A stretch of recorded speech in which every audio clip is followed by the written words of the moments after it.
Alright guys, what's up? Taking a walk around the river. I thought I'd start my video this way. Should have started it back there, but I didn't think about it. There's the bridge coming across the river, getting ready for Bottom Touk, which starts next Saturday in 1 week. Today is Saturday, near the evening time. They're getting all the lights up. Ooh. Don't know what happened there. Everything got a little dark. There we go. You hit the wrong button on these things and that's what happens. But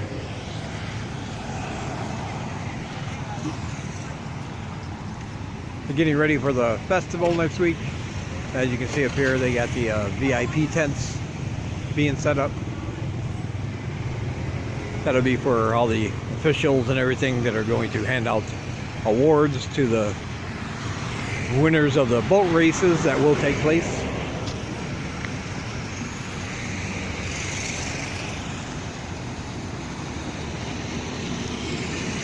It officially starts next Saturday and it goes on until the 12th.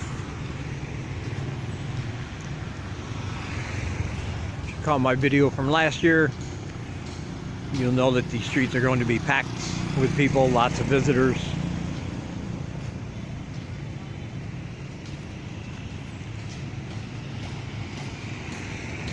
Lots of activity, lots and lots of food stalls.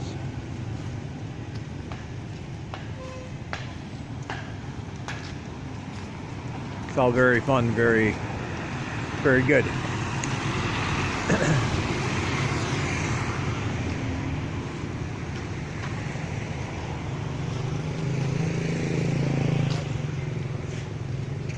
People over there, even on a Saturday, working hard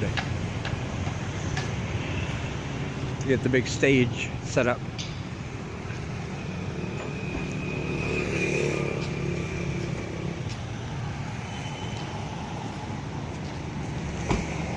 What happens every year about this time for the water festival, because water and fishing is such a huge resource here, and a lot of people make their living from fishing. A lot of people actually live because they can fish for food. And every year what happens is the tunnel sap, the main water supply that connects all these rivers, every year it actually changes course. It reverses itself. And this is celebrated with the water festival, because it marks the change of one season. In this case, the rainy season. It will mark the beginning of the dry season. And they have ceremonies, boat races, and it's also a Buddhist holiday. And they perform rituals to bring in good luck in the upcoming fishing season.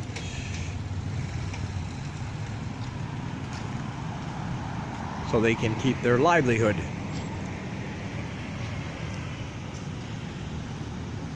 Plus, it's just a lot of fun.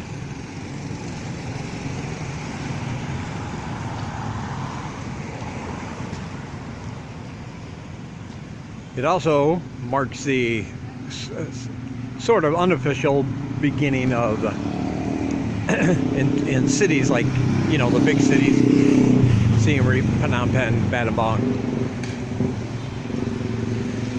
It's the unofficial beginning of high season.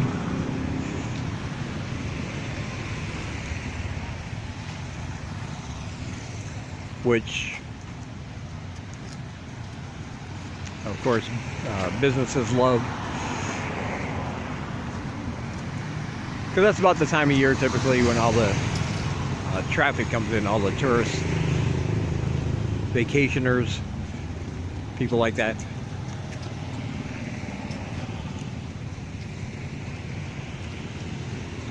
And for a lot of businesses, that is where they make their money. Or the majority of their money.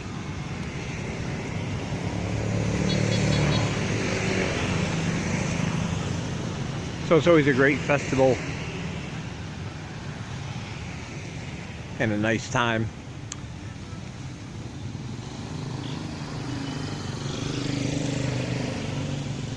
And during the low season, like it is now, which is usually also the rainy season, they still get tourists every day.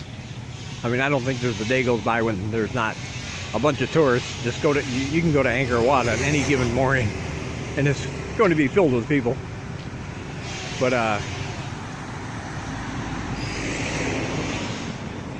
of course, starting about that time is when the weather in the west gets cooler, colder, probably even have some snow, ice and cold. And so of course people choose to take their vacations and holidays to get away from that. So you see a lot more people, a lot more activity than you normally do here.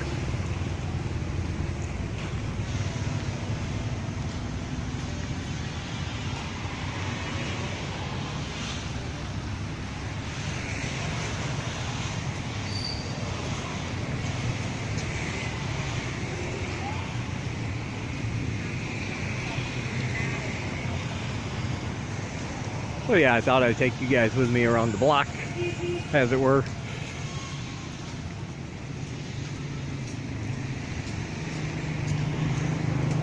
Show you the river and an empty sign.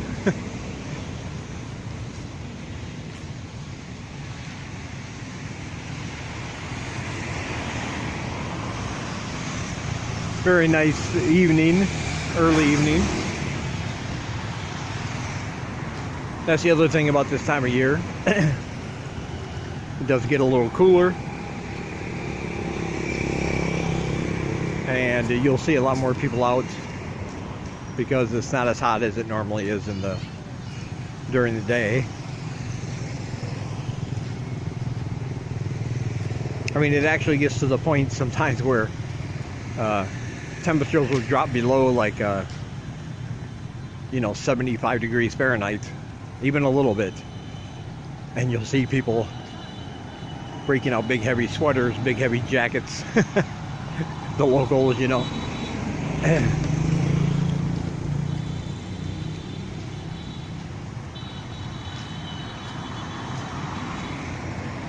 Somebody like me, that feels good. It feels like a nice spring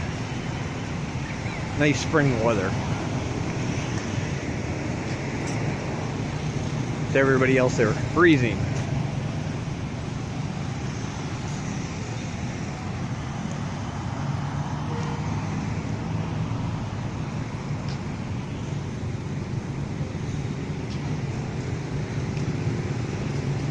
Right here at this intersection, right here, if you go down that way into the Royal Gardens, there's an area there at night, right? It should start in about a half hour. I made videos about it before. The bats are going to come out. They have a large population of bats hanging out in those trees over there. Anytime you go down there, you can hear a few of them rustling around. If I can zoom in here. Yeah, those trees right over there, home to many bats. And it's really cool at dusk when they all start to awaken. Oops, did it again. When they all start to awaken, they start making a noise, they start flying around. It's a pretty cool sight because you're really close to them. And it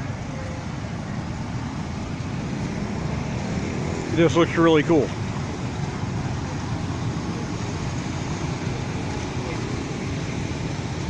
portrait of one of the kings. See if I can do it this time without making it dim. There we go. Right over there. That is the royal residence, of course. When VIPs and dignitaries come to town, that is where they will stay.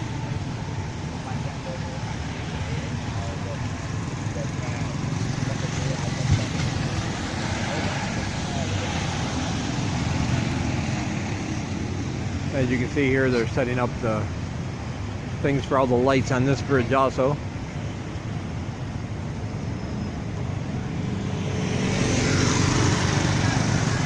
Ah, guys up there on ladders, big tall ladders.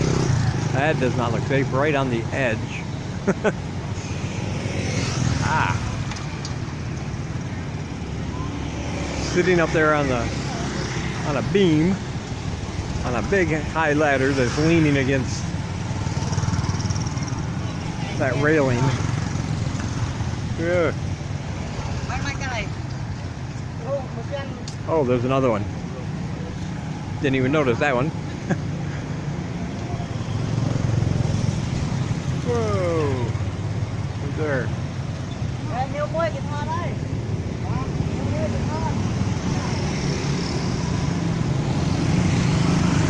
That's some scary stuff.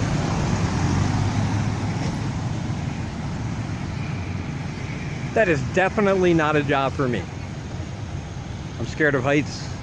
I get nervous when I'm on a stool or have to stand on a chair to change a bulb.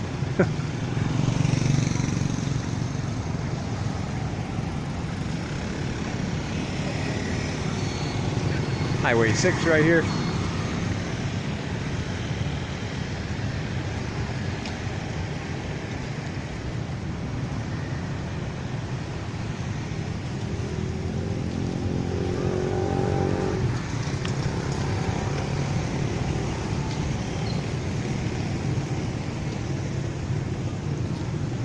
You guys are going to see this later, but as I speak, I am going to be live streaming in just about 3 hours.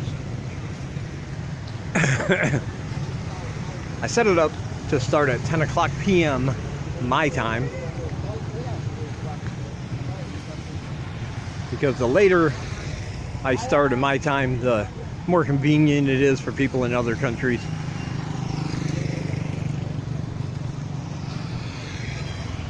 Of course, you won't know about that because this is not going to be uploaded until the day after my next live stream.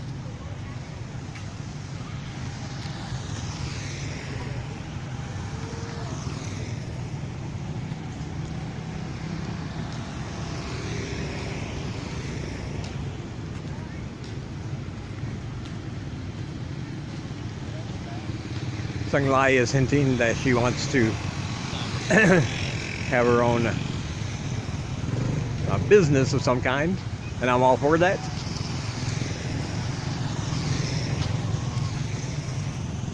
She's going out looking at different things like carts,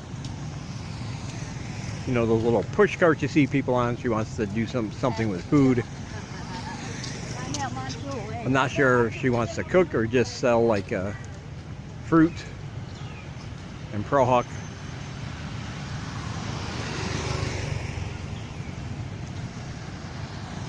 We'll figure all that out.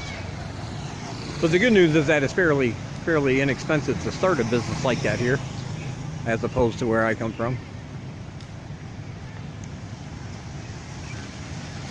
If you wanted like a little cart, like well, I'll come up and show you this one. We're coming up on it.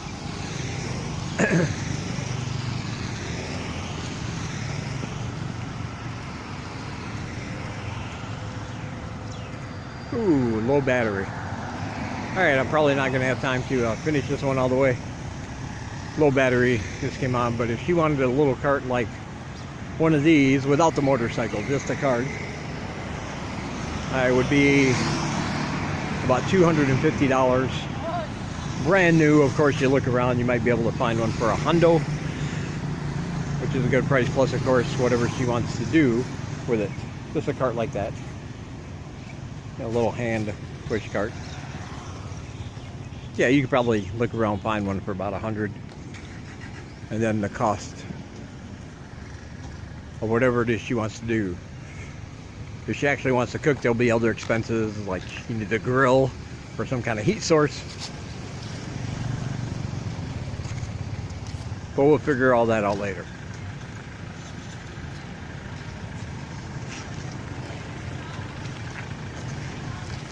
But a building, like a small little shack type building that you can set up in like a permanent place, those are around about 500.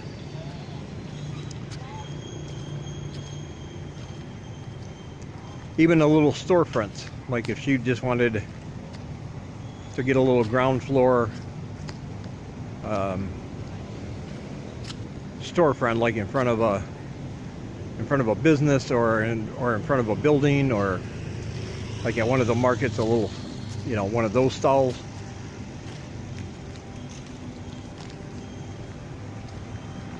I'm not sure if she was talking about that or getting her own place herself, because she was saying like $150 a month for that, plus whatever she needs as far as supplies.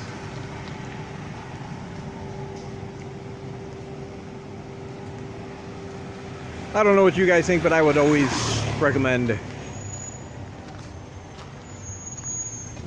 probably being more stationary and not mobile. If you're going to try to brand yourself, you know, have something that people want all the time, they know exactly where to go to find you. I think that's easier to have a location. But on the other hand, when you're out and about, you can get a lot of sales that you might not get if people aren't walking by your place. So either one is good. Back? Yeah, we're back, man. Yeah. So I don't know, either one is good, I guess, but I'll keep you updated and let you know all the specifics. My phone's about to die, so that'll do it for this one. Got the lazy dogs over here enjoying the cool. This one here, I remember when I first got here, I couldn't walk down this road without this one attacking me, or trying to attack me. He would bark at me and try to sneak up behind me and nip at my heels, tail between his legs, growling at me. But like everything else, every other critter, he eventually got used to me. Now he just does what most dogs do and ignores me and leaves me alone. He's got the case of the mange also.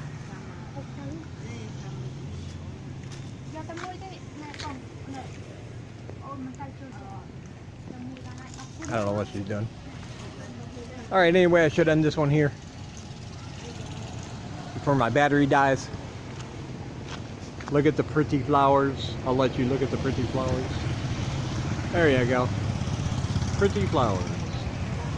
Alright, I'll talk to you guys in the next one.